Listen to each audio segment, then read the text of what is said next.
welcome back. Now our topic is C in C out. How we will take C in and C out in our program. So let's go to our software. So these are our data types that we are using. So data type.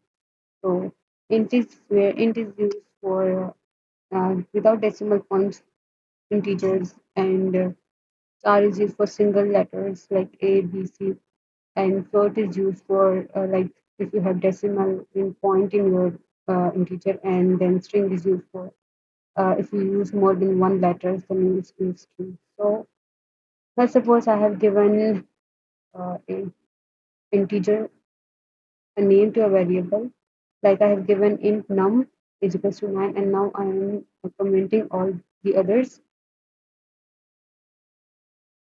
Okay, now you will see that if I'm doing C out, this value is.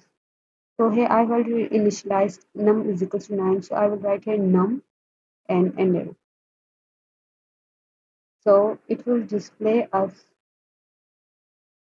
this value is 9. Yeah, here it is. This value is 9.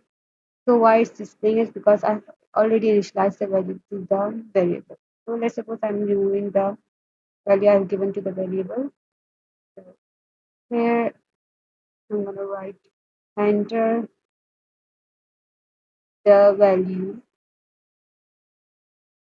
and this is a process how we'll take the C in meanwhile um, input to a variable. So write C in a num, and let's say 3.